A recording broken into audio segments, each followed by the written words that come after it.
Blood pooled across the hardwood floor. 17 bullet casings scattered like fallen leaves. A grotesque tableau of rage culminated in two bodies lying motionless beneath the autumn moon. Cassandra Tate and Malcolm Reed never saw the dawn again. Their final moments, captured in the horrified expressions frozen on their faces, told a story of shock, betrayal, and the devastating conclusion to what had once been love. Every year, over 1,000 Americans lose their lives to intimate partner homicides. Behind each statistic stands a person who once pledged devotion, whose affection curdled into possession, whose passion transformed into violence. The line between devotion and obsession remains dangerously thin, a boundary Dorian Mercer crossed when he tracked down his estranged wife and her new companion, ending their lives with methodical precision. The most chilling aspect? This wasn't a crime without warning signs. The red flags waved violently in the wind for months, perhaps years. How many times have you witnessed concerning behavior in relationships around you and dismissed it as just a rough patch? How often have you heard a friend describe their partner's jealousy as proof they care? Tonight, we examine the calculated destruction of 3 lives, not just the victims who fell to bullets, but also the man whose mind became a prison of jealousy long before his body would be confined to a cell. We'll trace the psychological fingerprints left throughout this case, identifying the precise moments where intervention might have altered destiny. This isn't merely a recounting of tragedy, it's a blueprint for recognition. By understanding how Dorian's architectural precision transformed into lethal exactitude, by witnessing Cassandra's quest for freedom and Malcolm's unwitting role in this deadly triangle, you'll gain crucial insight into the warning signals that precede relationship violence. Some will find this story disturbing. Others will recognize fragments of behavior from their own lives. All will leave with knowledge that could save lives, perhaps even your own. Dorian Mercer built his reputation on flawless designs where every measurement mattered. At 42, the award-winning architect had transformed downtown skylines across 3 states with structures praised for their mathematical elegance. Colleagues described him as methodical, exacting, a man who demanded perfection in every blueprint and calculation. His firm, Mercer Designs, attracted elite clients who wanted buildings that would stand for generations. Born to middle-class parents who emphasized academic excellence above all, Dorian internalized the belief that control equated to success. His father, a civil engineer, taught him that mistakes were unacceptable weaknesses. This philosophy served him professionally, but carved deep furrows in his personal landscape. Behind the polished exterior of tailored suits and architectural awards lurked a man who couldn't tolerate deviation from his expectations, a trait that extended beyond building designs to the people in his life. Cassandra Tate grew up beneath wide Montana skies, the daughter of free-thinking artists who encouraged her boundless curiosity. At 35, her warm laugh and genuine interest in others drew people into her orbit. Her career as a children's book illustrator allowed her creative liberty, while her volunteer work at community arts centers fulfilled her desire to nurture imagination in others. From childhood, Cassandra witnessed her parents' equal partnership, a model that shaped her expectations of relationships. She valued connection, but never at the expense of self-determination. Friends noted her gentle refusal to conform to others' expectations, a quality that attracted many but unsettled those who sought to define her. Her dreams extended beyond conventional success.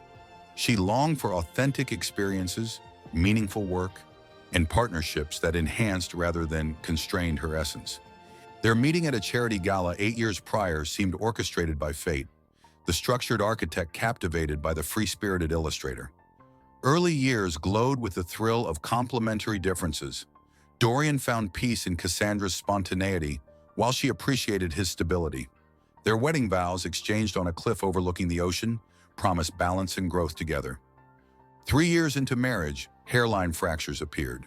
Dorian's meticulous planning clashed with Cassandra's improvisational approach to life. Dinner reservations changed, last minute irritated him. His insistence on scheduling weekend activities months in advance suffocated her.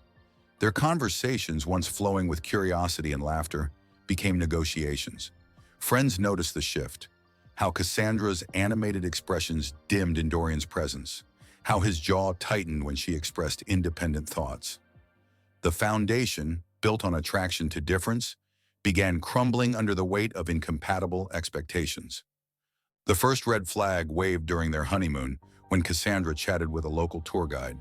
Dorian's hand gripped her arm just firmly enough to leave fingerprint shadows by evening.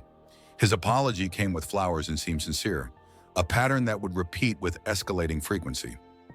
Dorian's phone calls increased whenever Cassandra attended events without him.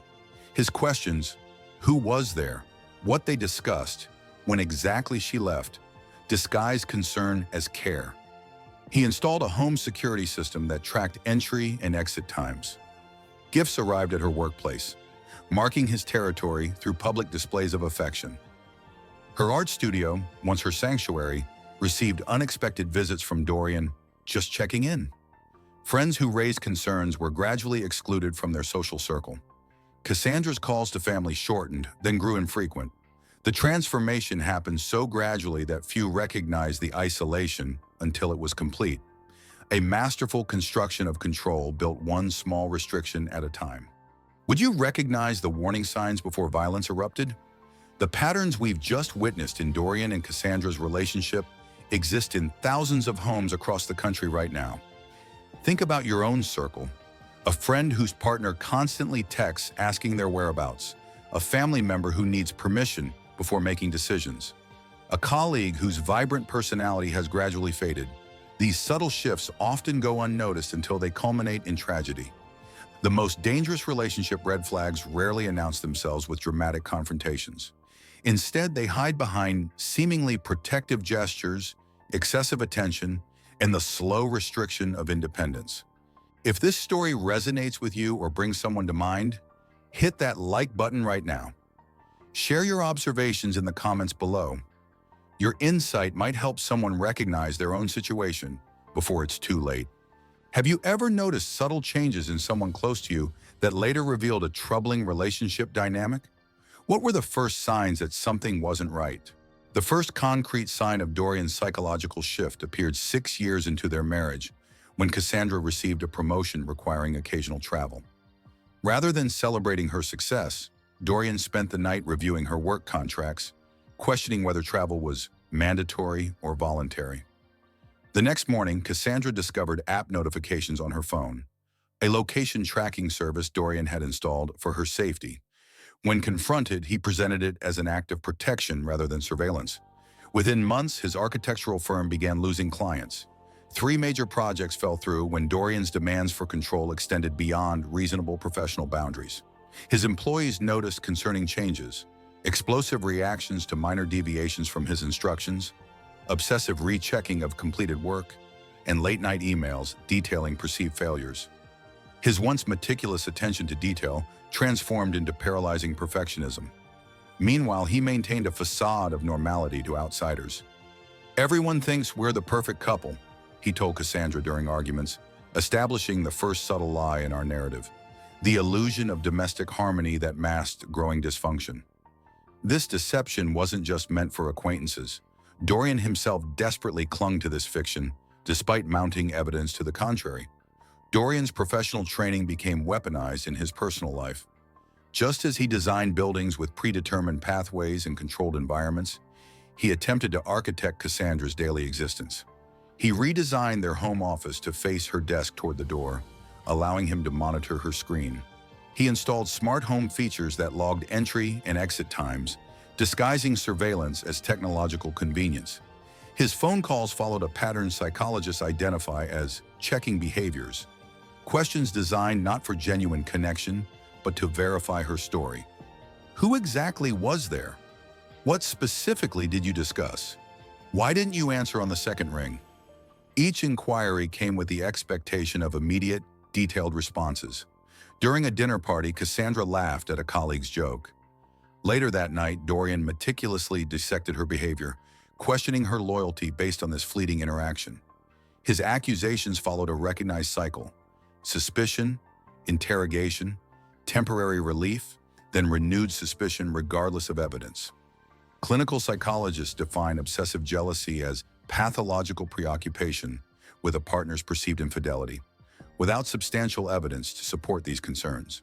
For Dorian, this manifested in regular phone checks, email monitoring, and unexpected appearances at Cassandra's workplace, just to surprise her. He disguised these behaviors as affection while systematically isolating her from support networks.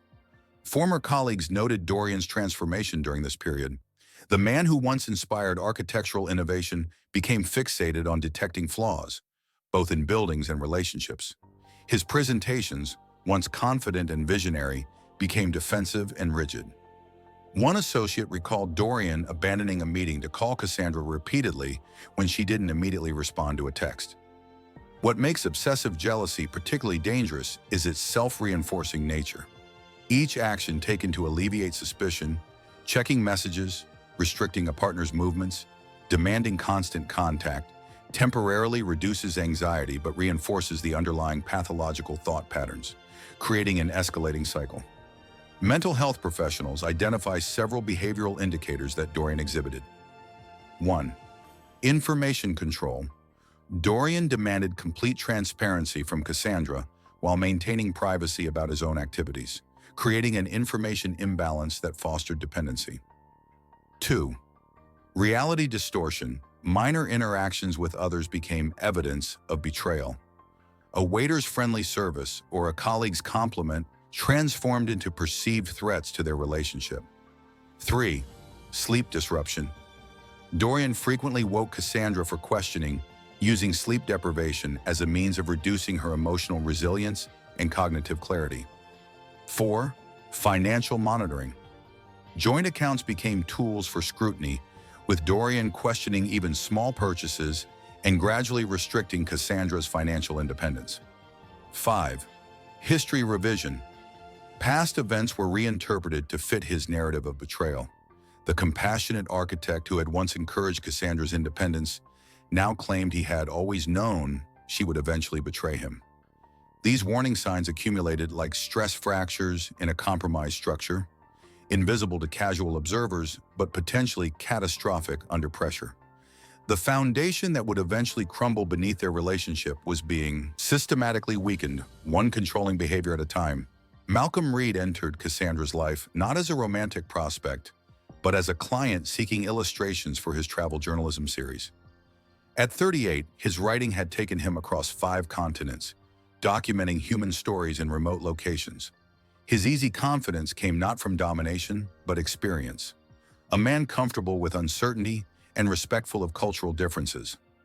Unlike Dorian's rigid precision, Malcolm's approach to life embraced adaptation and welcomed the unexpected. With salt and pepper hair that hinted at outdoor adventures and conversation that centered on asking rather than telling, Malcolm represented everything Cassandra's life now lacked: spontaneity, appreciation of beauty without measurement, and respect for personal boundaries. Their professional meetings always ended on time, a small courtesy that stood in stark contrast to Dorian's expectation of unlimited access to her attention.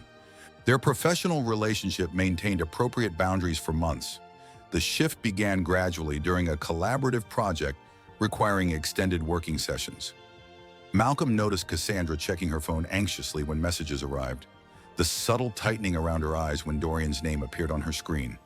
He never pried but offered consistent respect, asking before making suggestions about her artwork, acknowledging her expertise, behaviors that highlighted the control dynamics absent in their interactions. During an afternoon when Dorian bombarded her with 27 texts demanding her immediate return home, Malcolm witnessed Cassandra's panic attack. His response, stepping back, offering water without touching her, giving her space to breathe, demonstrated understanding of trauma responses. This moment of vulnerability, handled with dignity rather than exploitation, created a foundation of trust that Dorian had systematically destroyed. Their first non-professional meeting occurred when Cassandra, having left home after Dorian threw her sketchbooks across the room, encountered Malcolm at a late-night coffee shop. Their conversation, about art, not escape, provided temporary sanctuary. The emotional affair began in this moment, not with physical intimacy, but with the recognition of mutual respect. Cassandra's journal entries from this period revealed her profound conflict. "I promised forever," she wrote, "but I didn't promise the surrender of my identity." Each interaction with Malcolm illuminated the abnormality of her marriage, how friendship could exist without possession, how conversations could flow without interrogation, how another person could value her autonomy. Her Catholic upbringing contributed significant guilt about contemplating separation. She sought counseling alone. Dorian had refused couples therapy, calling it outsider interference. The therapist's careful questions about safety protocols alerted Cassandra to the recognized danger in her situation. Still, she attempted 3 separate conversations with Dorian about repairing their relationship before any physical relationship with Malcolm developed. The final attempt at reconciliation ended when Dorian discovered her therapy appointments through credit card statements. His rage, controlled yet frightening in its intensity, manifested in removing all her belongings from their shared closet, placing them in storage without her knowledge or consent. This calculated display of power convinced Cassandra that leaving was necessary for survival. The small community where they lived fostered close-knit connections and swift rumors. Malcolm's regular meetings with Cassandra generated speculative glances long before any romantic involvement. Neighbors who witnessed Dorian's unexpected appearances at her workplace framed the developing situation through a lens of sympathy for the betrayed husband rather than recognizing harassment. Cassandra's closest friend Eleanor initially counseled patience and reconciliation, unaware of the psychological control mechanisms at work behind closed doors.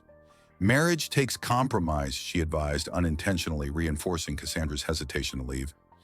Others who observed Dorian's public displays of affection, elaborate flower deliveries, surprise visits, interpreted these as romantic gestures rather than territorial markings. What many failed to recognize was Cassandra's growing danger. Experts in domestic violence identify separation as the period of highest risk, when controlling partners face losing possession of their perceived property. Cassandra's attempt to establish independence triggered textbook escalation patterns in Dorian's behavior. Her vulnerability increased through several factors: financial dependence after Dorian restricted her access to joint accounts, housing insecurity when he changed their home locks, and isolation from support systems he had systematically dismantled over years. Research shows these specific factors significantly increase risk of fatal violence. The cruelest aspect of Cassandra's situation lay in the community perception that she had options, when in reality, each avenue of escape had been methodically blocked by Dorian's architectural approach to control, designing a relationship where every exit required his permission. Looking back, I should have known when he started checking my phone while I slept. A survivor of relationship control once told me. The warning signs were there. I just didn't have the language to identify them. Cassandra's journey from accomplished illustrator to isolated victim happened gradually, through calculated steps that dismantled her independence. Each restriction came disguised as protection, each accusation masked as concern. What would you have done in Cassandra's position? When the person who promised love becomes your jailer, when leaving seems both necessary and impossible, what choice would you make? If you recognize these patterns in your life or someone else's, subscribe now for our upcoming video on creating safety plans for leaving controlling relationships. That notification bell might deliver information that saves a life. Leave your thoughts in the comments below. Your perspective could help someone recognize their situation before tragedy strikes. The receipt fell from Cassandra's coat pocket as Dorian hung it in their closet. A simple coffee shop bill with a handwritten note on the back. Your perspective changed how I see the world. M. This innocuous message transformed Dorian's simmering suspicion into certainty. He didn't confront Cassandra immediately. Instead, he methodically searched her belongings while she showered, uncovering a sketchbook filled with portraits of Malcolm, each drawing revealing an intimacy that cut deeper than any physical betrayal could. When confronted, Cassandra neither denied the emotional connection nor confirmed a physical relationship. Her measured response, "I've found someone who respects my boundaries," triggered something profound in Dorian. Witnesses reported hearing glass shatter as he swept their wedding photo from the mantel. This marked the transition from hidden control to overt intimidation. 3 separate opportunities for intervention materialized yet dissolved without impact. First, Dorian's business partner Mark noticed concerning changes during their quarterly planning meeting. When Dorian obsessively checked his phone monitoring app instead of focusing on client presentations, Mark suggested counseling. "My marriage is none of your concern," Dorian responded, effectively closing that avenue for help. Second, Cassandra's sister Jamie visited after receiving cryptic texts about needing temporary space. Upon arriving, she found Cassandra wearing long sleeves despite summer heat, concealing fingerprint bruises from Dorian's guidance during recent arguments. When Jamie directly asked if Cassandra felt safe, Dorian entered the room, transforming instantly from agitated to charming. His performance convinced Jamie that her concerns were overblown, demonstrating his practiced ability to maintain a public facade. The final missed opportunity came from their family doctor, who noted Cassandra's elevated blood pressure and weight loss during a routine checkup. When asked about home stress, Cassandra began to explain, but stopped when Dorian, who had insisted on accompanying her, answered on her behalf. The doctor documented possible domestic concern, but took no further action, a decision that haunted him after the tragedy. Here emerges our medium misdirection. Dorian crafted a deliberate false narrative during this period, telling friends and family he and Cassandra were attending marriage counseling together. This fabrication served multiple purposes.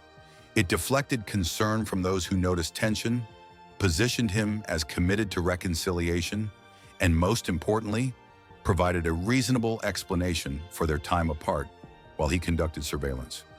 In reality, these counseling sessions were hours Dorian spent tracking Cassandra's movements, photographing her meetings with Malcolm, and methodically constructing a case of betrayal that existed primarily in his mind.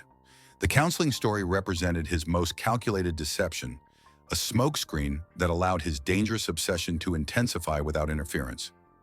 Concrete examples of Dorian's deteriorating control manifested in increasingly alarming ways. He replaced Cassandra's smartphone with one he'd configured to forward all messages to his devices.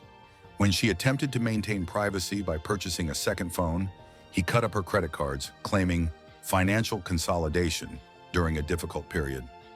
Neighbors reported hearing Dorian's vehicle leaving at 2 a.m., returning shortly before dawn, times that coincided with his secret surveillance of Malcolm's apartment.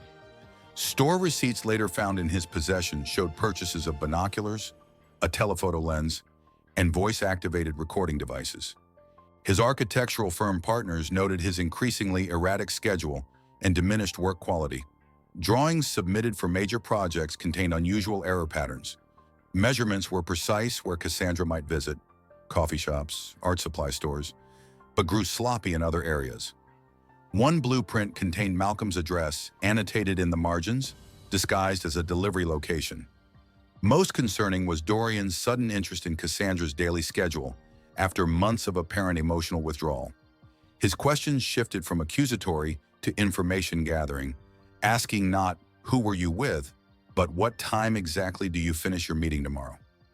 This behavioral shift from reactive to strategic planning concerned domestic violence experts who later reviewed the case. Evidence recovered after the tragedy revealed Dorian's methodical preparation. His internet search history documented queries about gunshot residue, police response times, and security camera blind spots. A journal hidden in his office safe contained handwritten schedules tracking Cassandra and Malcolm's movements over 6 weeks, with patterns and predictable meeting times highlighted. 2 weeks before the shooting, Dorian visited 3 different gun shops in neighboring counties, purchasing the weapon from a location where his architectural firm had designed a residential development, ensuring favorable treatment without background concerns. He practiced at a remote shooting range, methodically improving his accuracy through 10 documented sessions. The final element of premeditation appeared in his detailed work calendar. A meeting marked final client consultation, scheduled for the exact time of the shooting, providing him with a professional alibi that only disintegrated when investigators discovered the client didn't exist. This meticulous attention to detail demonstrated not an impulsive crime of passion, but a deliberately constructed plan executed with the same precision he once applied to award-winning buildings. The temperature dropped to 38 degrees on October 12th, an unseasonable chill settling over the town. Rain had fallen throughout the afternoon, leaving the streets slick and reflective under the half-moon's glow. At 9:47 p.m., security cameras captured Cassandra and Malcolm leaving the Golden Leaf Cafe, their last shared moments occurring in the small parking lot overlooking the town's reservoir, a location chosen for its privacy and scenic view, now forever marked by tragedy. The weather forced them to remain in Malcolm's car rather than walk along the water as they typically did. Condensation fogged the windows, creating a false sense of seclusion. Malcolm's sedan, parked facing the water, offered a stunning vista, but blocked their view of the access road, a fatal oversight. Later investigation revealed Dorian had arrived 20 minutes earlier, positioning his vehicle behind maintenance equipment, obscured but with clear sight lines to their eventual parking spot. At 10:13 p.m., Dorian approached the car with calculated precision. His footprints in the mud showed no hesitation, straight, deliberate steps. He passed directly in front of the headlights, allowing Cassandra momentary recognition before raising the weapon. The first bullet shattered the driver's side window. The medical examiner's report documented that all 17 shots were fired at close range, under 3 feet. The pattern revealed Dorian's architectural precision, even in violence. 9 bullets struck Cassandra, 8 hit Malcolm. Analysis showed he emptied the magazine, reloaded, and continued firing, even after both victims showed no signs of life. Each shot represented a year in Dorian and Cassandra's relationship. From first meeting to final separation, a symbolic termination of their history together, bullet by bullet. This numerical connection, later confirmed in Dorian's journals, demonstrated the calculated symbolism behind what appeared to be frenzied violence. Most disturbing was the trajectory analysis. Dorian adjusted his aim between shots, ensuring maximum damage rather than firing randomly. The methodical execution took approximately 32 seconds from first shot to last, according to audio captured on a nearby traffic camera. College student Riley Chen, parking at the overlook after a late study session, witnessed the attack from 50 yards away. His movement was so controlled, almost mechanical, Chen later testified. After firing, he stood watching for nearly a minute before walking back to his car. No running, no panic, like he was finishing a routine task. Marcus Williams, hiking despite the cold weather, heard the shots from a nearby trail. His 911 call, received at 10:15 p.m., provided crucial, immediate information. Multiple shots fired, at least 10, maybe more, he reported while moving toward the scene. Williams observed Dorian's vehicle leaving, but couldn't distinguish the license plate in the darkness. First responders arrived 7 minutes after the initial call. Officer Teresa Reynolds documented her arrival. 2 victims with catastrophic injuries, no signs of life, multiple shell casings visible around the vehicle. The precision of the wounds suggested the shooter had either training or had meticulously planned the attack. Crime scene technicians worked through the night, collecting 17 shell casings, boot impressions in mud matching Dorian's exclusive Italian footwear, and partial fingerprints on Malcolm's car door. Rain had washed away potential DNA evidence, but the ballistic evidence remained pristine.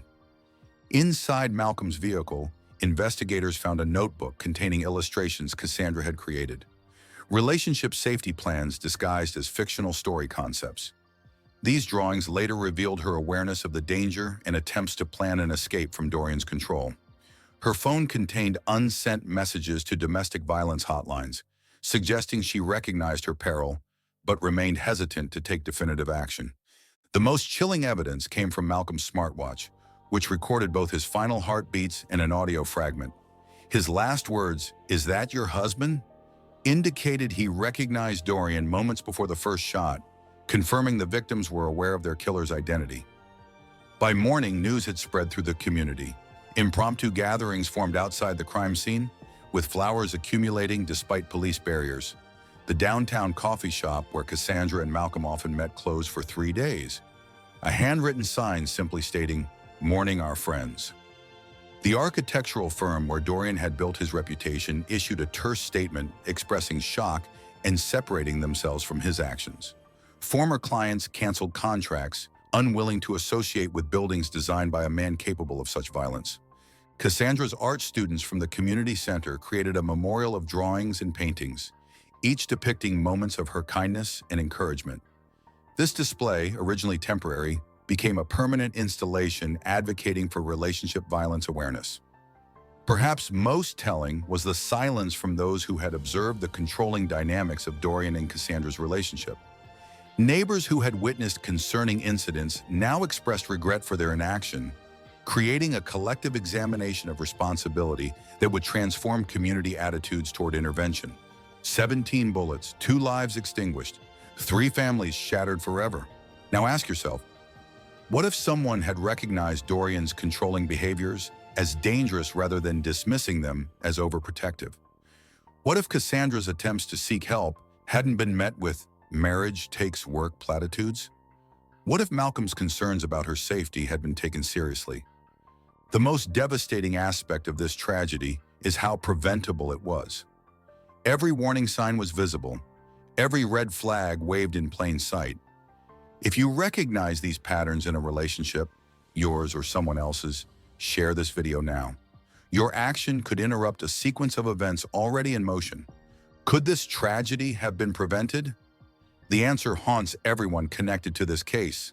The doctor who noticed her anxiety, the friend who saw his possessiveness, the colleague who witnessed his obsession. Don't let another person's story end this way. Share, comment, act. Dorian Mercer disappeared immediately following the shooting. Police issued an all-points bulletin at 11:42 p.m., initiating a multi-agency search spanning 3 counties.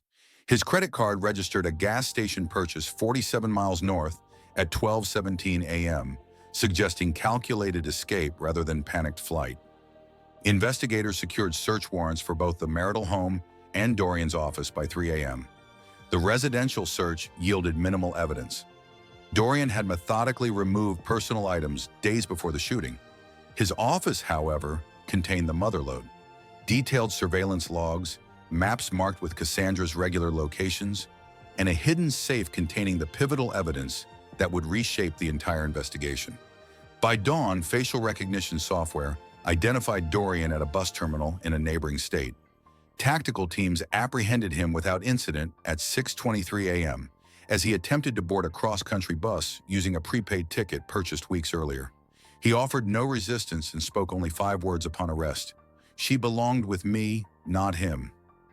The investigation uncovered disturbing evidence of extensive premeditation. Dorian's laptop contained a folder labeled Reconciliation Plans that actually housed hundreds of photos documenting Cassandra's movements over 3 months. Metadata revealed these surveillance activities began well before any relationship between Cassandra and Malcolm developed. Police discovered a rented storage unit containing duplicates of Cassandra's personal documents, including her passport, birth certificate, and medical records. Items necessary for control if his original plan had succeeded. Most chilling was a recently purchased property in a remote location, fully stocked with supplies and modified with reinforced doors and windowless interior rooms. Phone records revealed Dorian had placed Cassandra's sister under surveillance as well, correctly identifying her home as a potential sanctuary. This expanded monitoring demonstrated his comprehensive strategy to eliminate all possible escape routes. The investigation's most stunning revelation came from medical evidence found in Dorian's office safe, Cassandra's private medical files alongside research on various sedatives and their effects, toxicology tests on Cassandra's hair strands, collected during autopsy, detected consistent low levels of prescription sleeping medication she had never been prescribed. This discovery dramatically altered the investigation's direction.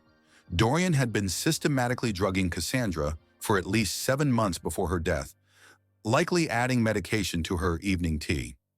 This explained her reported fatigue, confusion, and memory issues that friends had attributed to stress. The drugs compromised her decision-making ability while making her dependent on Dorian's support during her mysterious health decline. This wasn't simply a crime of jealous rage, it was the culmination of long-term calculated psychological and chemical warfare when his previous control methods began failing. Interviews with the couple's social circle revealed a pattern of missed opportunities. Their marriage counselor, whom Cassandra had briefly seen alone, admitted recognizing abuse indicators, but failed to provide direct intervention resources, focusing instead on communication techniques. Dorian's former assistant disclosed witnessing him monitor Cassandra's location obsessively during work hours.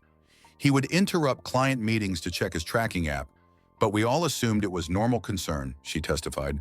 highlighting how controlling behaviors often masquerade as care.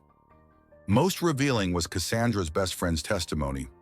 She told me he would wake her up at night claiming she said another man's name in her sleep. I thought it was typical jealousy, not recognizing how he was destabilizing her reality. Multiple protection systems failed Cassandra. Police had responded to their residence twice for wellness checks requested by concerned friends. But with no visible injuries and Dorian's professional status, no further action resulted. Officers never interviewed Cassandra separately from Dorian, a fundamental protocol violation in potential domestic violence situations. The healthcare system missed critical opportunities when 3 separate medical visits for anxiety and insomnia failed to include standard domestic violence screening questions. Had any provider asked about safety at home while Dorian wasn't present, his medication scheme might have been uncovered. The most significant institutional failure came from the court system itself. Investigators discovered Cassandra had begun researching restraining orders but never filed. The local courthouse required in-person applications during business hours only, making the process inaccessible for someone under constant surveillance. Forensic psychologist Dr. Elaine Westfield, who reviewed Dorian's case files, identified his behaviors as classic manifestations of pathological possessive love, a dangerous condition distinct from normal jealousy. What we see in Dorian's progression isn't love that became too intense. It's control masquerading as affection, Dr. Westfield explained.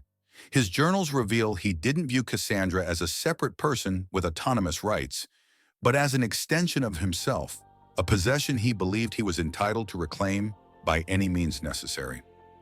This psychological framework explains why Dorian experienced Cassandra's independence as a personal attack. Each autonomous choice she made registered as a direct challenge to his identity, not merely to their relationship. The medication scheme particularly exemplifies this mindset. By chemically undermining her agency, he sought to restore his perception of natural order. Relationship violence specialists identified 5 critical warning signs multiple observers missed in Dorian and Cassandra's interactions. First, his protective behaviors, requiring constant contact, questioning her whereabouts, were rationalized as devotion rather than recognized as isolation tactics. Second, his anger displayed specific characteristics, controlled in public but intensifying in private, targeting possessions before escalating to physical intimidation. Third, his grand gestures of reconciliation following disputes became increasingly elaborate while addressing none of the underlying control issues. Fourth, his language shifted subtly over time, moving from we to possessive phrases like "my wife" when introducing Cassandra, linguistically reinforcing ownership. Finally, his consistent undermining of her perception of reality, questioning her memory, disputing her experiences, represented textbook gaslighting designed to destabilize her confidence in her own judgment. Dr. Marcus Cohen, who studies perpetrators of intimate partner homicide, explained the typical progression. Stalking behaviors often intensify when the perpetrator perceives permanent loss of control. For someone with Dorian's psychological profile, separation isn't merely relationship failure. It represents complete identity collapse. This explains the timing of the murder. Surveillance and medication represented attempts to maintain control while preserving the relationship. When these methods failed, elimination became the only acceptable outcome in Dorian's distorted thinking. "If I can't have her, no one will" isn't simply a cliché, but a psychological reality for perpetrators who view their partners as possessions rather than autonomous beings. The case challenges simplistic moral categorization. While Dorian's actions were undeniably criminal, understanding his psychological deterioration provides crucial insights for prevention. His transformation from respected professional to murderer didn't occur instantaneously, but through progressive boundary violations that could have been identified and addressed. Simultaneously, recognizing Cassandra's psychological reality is essential. Victims of coercive control often stay in dangerous relationships not from weakness, but through systematic dismantling of their independence. Her attempts to establish safety through Malcolm reflected not moral failure, but human survival instinct in response to captivity. Dorian shares psychological traits with other perpetrators of intimate partner homicide. Perfectionism extended beyond reasonable standards, extreme discomfort with uncertainty, and catastrophic responses to perceived humiliation. His architectural background manifested in his approach to control, systematic, detail-oriented, and focused on structural dominance. Research shows such perpetrators typically maintain rigid boundary control professionally while experiencing profound insecurity personally. This contradiction creates internal pressure that demands external resolution through controlling behaviors that escalate when ineffective. Understanding these psychological patterns offers our best hope for early intervention, recognizing that relationship violence typically follows predictable escalation pathways that, once identified, can be interrupted before reaching their deadly conclusion. Dorian Mercer's arrest led to multiple felony charges, 2 counts of first-degree murder with special circumstances of premeditation, stalking, and domestic abuse. The district attorney added charges for drugging Cassandra without her knowledge, categorizing it as assault with a controlled substance. The prosecution sought the death penalty based on the calculated nature of the killings. Initial court appearances showcased Dorian's continued detachment. He appeared composed in his orange jumpsuit, responding to the judge's questions with precision while showing no emotional response to the charges. His expressionless demeanor during the reading of detailed evidence disturbed even seasoned courtroom reporters. Despite his considerable resources, 3 defense attorneys withdrew from his case after discovering the extent of his premeditation. His 4th attorney built a defense around temporary insanity and acute betrayal trauma, a strategy that collapsed when prosecutors presented his methodical planning materials. The 6-week trial revealed new dimensions to Dorian's control. Former colleagues testified about his deteriorating professional behavior, including one architect who received threatening messages after hiring Cassandra for freelance work. The jury visibly reacted to footage of Dorian conducting surveillance, meticulously logging Cassandra's activities in notebooks filled with disturbing marginalia. Most damaging was Dorian's own testimony, where his attempts to justify his actions revealed his fundamental belief that Cassandra was his property. When asked why he believed he had the right to take her life, he replied, "She was making a mistake. I was correcting it." This statement solidified the prosecution's portrayal of his controlling mindset. The jury deliberated just 4 hours before returning guilty verdicts on all charges. The judge sentenced Dorian to 2 consecutive life terms without possibility of parole, stating that his actions demonstrated a calculated cruelty that transcends passion and enters the realm of predation. Cassandra's parents addressed the court during victim impact statements, describing the dual agony of losing their daughter while discovering the hidden suffering she had endured. Malcolm's teenage son questioned why his father's concerns about Cassandra's safety had gone unheeded by authorities. Despite the maximum sentence, community debate continued about whether justice was truly served. Domestic violence advocates questioned why earlier police interventions failed to recognize the danger. Legal scholars debated whether the justice system adequately addresses coercive control before it escalates to violence. A foundation established in Cassandra and Malcolm's memory now funds domestic violence prevention training for police departments, focusing on recognizing control dynamics that precede physical violence, addressing the systemic failures their case exposed. The murders transformed the town's approach to relationship violence. Local businesses implemented training programs to identify customers exhibiting controlling behaviors. The coffee shop where Cassandra and Malcolm met now displays resource cards in restrooms, providing discreet access to crisis hotline information.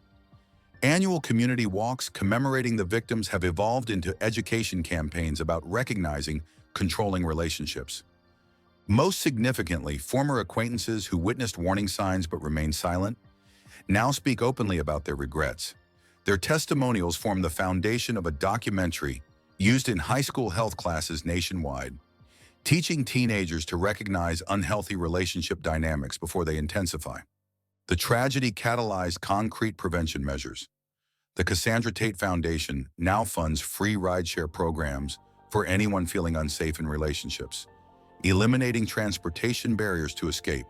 Technology safety clinics teach participants how to recognize tracking software on personal devices. Local attorneys established a pro bono service providing expedited restraining orders with reduced documentation requirements. directly addressing the bureaucratic obstacles Cassandra faced.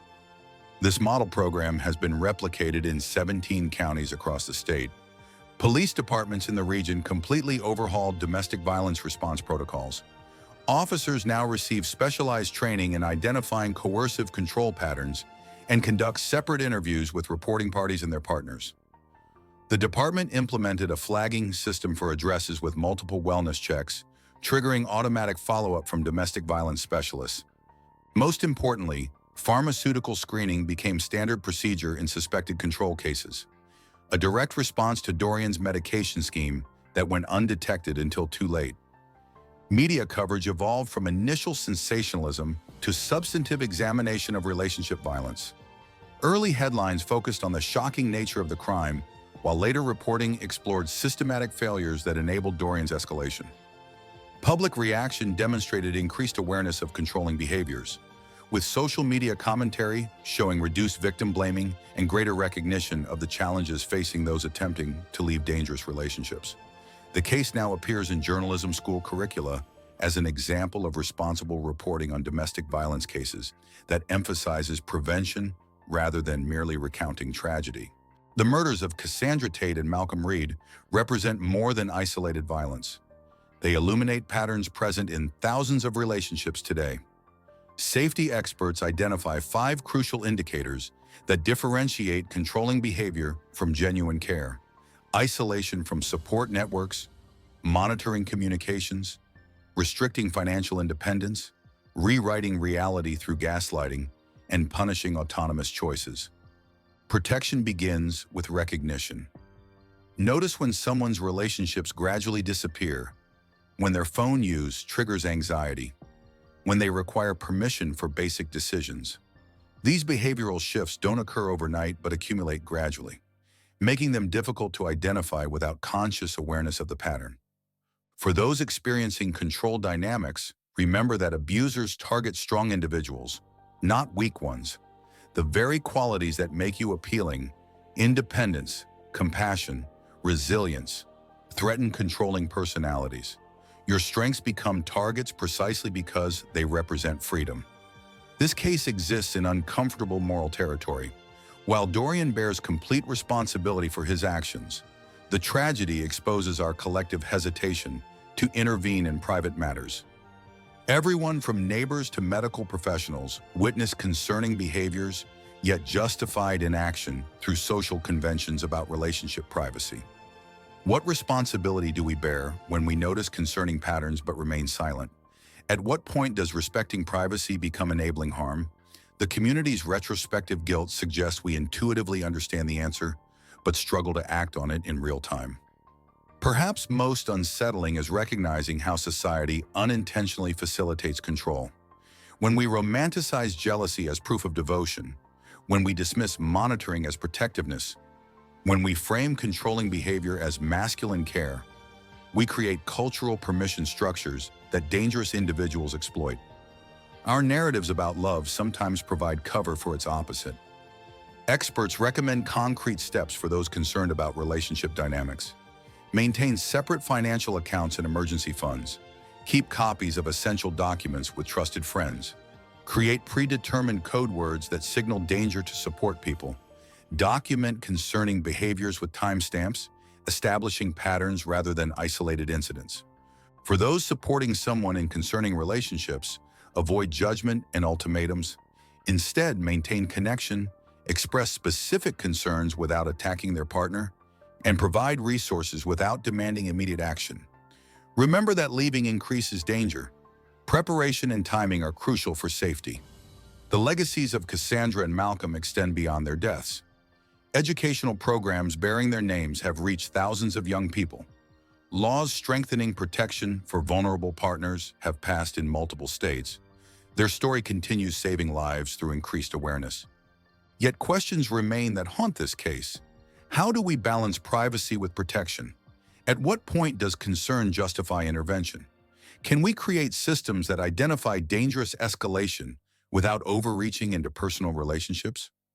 Perhaps most troubling, could any of us, with the right combination of emotional triggers, psychological vulnerabilities, and societal blind spots, find ourselves on either side of this tragedy? This possibility demands unflinching self-examination about the seeds of control existing within ordinary relationships. The ultimate lesson may be vigilance, not just for others' safety, but for the subtle ways control can disguise itself as love, both in relationships we observe and those we create. The most frightening aspect of this story? The reflection you might see in your own mirror, that protective gesture you admire in your partner, the tracking app you accepted for safety, the explanation you give when friends ask why you've stopped attending events alone. Control hides in plain sight, wearing masks of love and protection. Its fingerprints may already mark relationships you witness or ones you inhabit. If this story resonated with you, subscribe now and join our community of viewers committed to understanding the psychology behind relationship dynamics. Your comment below could illuminate patterns someone else needs to recognize. Next week, we examine the case of a respected community leader whose philanthropic image concealed decades of manipulation and control over multiple victims. Learn how charisma and public admiration created a perfect shield for predatory behavior, and why nobody questioned his authority until it was too late. Remember, recognition leads to protection. Awareness saves lives.